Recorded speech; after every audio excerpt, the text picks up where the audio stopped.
Assalamualaikum warahmatullahi wabarakatuh. Berjumpa kembali dengan catatan Syafiq Hasim. Presiden Prabowo nampaknya berhasil meyakinkan organisasi-organisasi Islam tentang pilihannya untuk bergabung dalam Board of Peace. Nampaknya ormas-ormas Islam juga setuju atas kebijakan Presiden tersebut.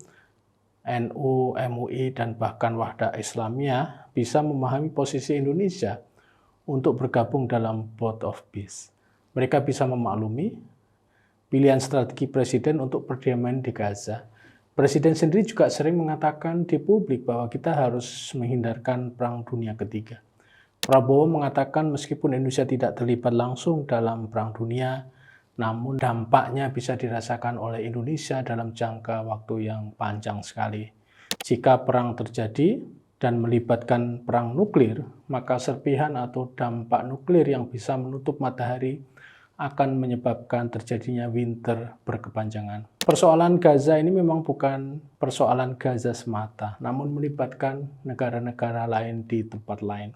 Bahkan gertakan Amerika untuk menyerang Iran pun itu sangat terkait dengan Gaza, karena bagi Amerika dan Israel, Iran adalah lawan mereka dalam perang di Gaza. Kita tahu semua bahwa Iran adalah satu-satunya negara di kawasan ini yang secara jelas melawan kesewenangan Israel dan juga Amerika.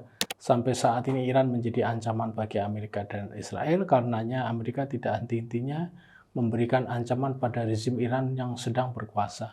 Bagi Trump, perang itu bisa berhenti asal rezim Iran digantikan, dan dengan pemberhentian rezim Ayatollah Khomeini ini bisa memberhentikan juga program pengembangan nuklir Iran. Jika tidak berhasil dilakukan oleh Amerika, artinya rezim Iran tetap bertahan dan bahkan siap meladeni serangan Amerika dengan serangan balik tidak hanya pada Amerika dan Israel, namun juga pada negara-negara yang dianggap oleh Iran membantu Amerika dan Israel. Jika ini terjadi, maka eskalasinya bisa meluas, tidak hanya di kawasan tersebut dan melibatkan negara-negara di kawasan, namun juga bisa mengundang negara-negara besar seperti Rusia, China, India, dan sebagainya. Belum lagi masalah Trump yang akan mengakuisisi Greenland dan reaksi negara-negara Eropa yang tidak setuju atas itu. Amerika memang negara raksasa dan berkuasa, namun penyelesaian Gaza itu bukan soal yang sederhana. Masalah ini tidak bisa diselesaikan oleh prakarsa Amerika sendiri.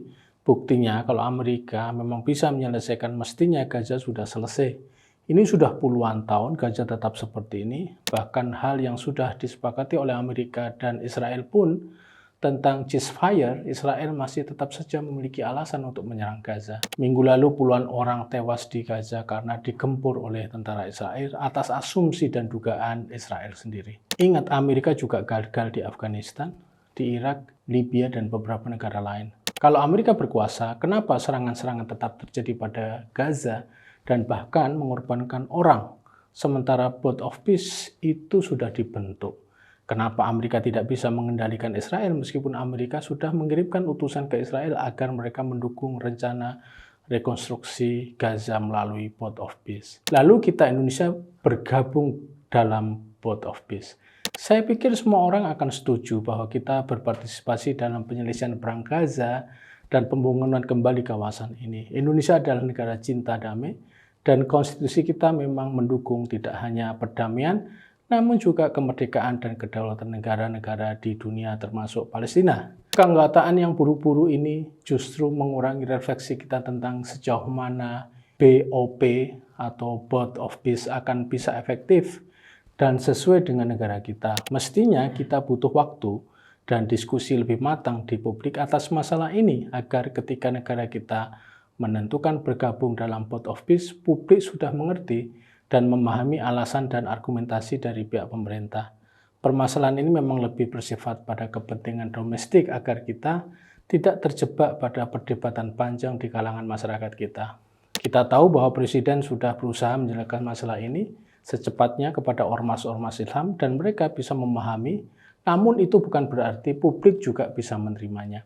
Soal Palestina, pikiran pimpinan bisa berbeda dengan pikiran masyarakat secara umum.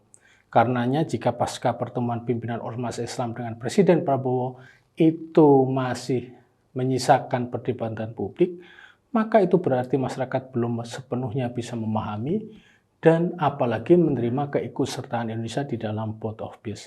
Selama ini kita berpikir patron klien, di mana pimpinan ormas yang memiliki jutaan pengikut itu pasti akan diikuti semua perintah dan ucapannya oleh para pengikutnya tersebut. Mungkin untuk hal yang demikian ini, perkara-perkara yang berkait dengan persoalan keagamaan seperti Nahdliyin pasti akan ikut pimpinan NU dalam hal hidup bermadzhab.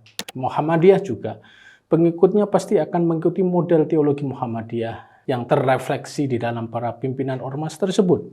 Namun hal-hal yang bersifat non-keagamaan, maka mereka tidak selalu demikian halnya. Untuk urusan politik dan sosial, mereka memiliki pertimbangan yang mungkin bisa berbeda sama sekali dengan pertimbangan para pimpinan ormas mereka. Urusan Gaza dan urusan keanggotaan Board of Peace itu adalah urusan politik. Di kalangan masyarakat Muslim Indonesia, mereka sudah cukup literate dalam memahami konflik Israel dan Palestina.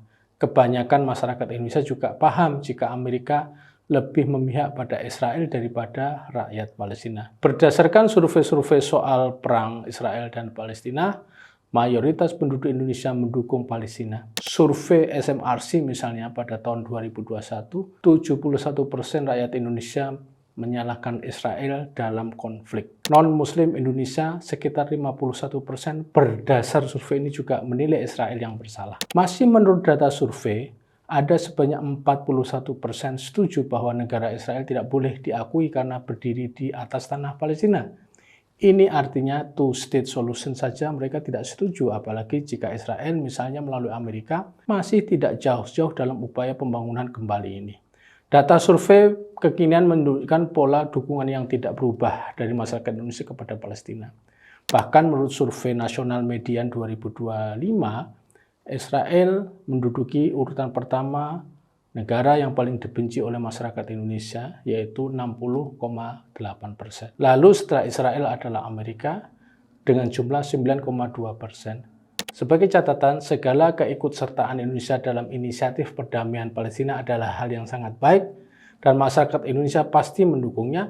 Namun keikutsertaan Indonesia di BOP itu dilihat bukan karena ini, namun lebih karena efektivitasnya. Persetujuan pimpinan ormas Islam dalam bergabung ke BOP itu tidak serta-merta menghentikan debat masyarakat tentang keanggotaan tersebut. Demikian, wassalamualaikum warahmatullahi wabarakatuh.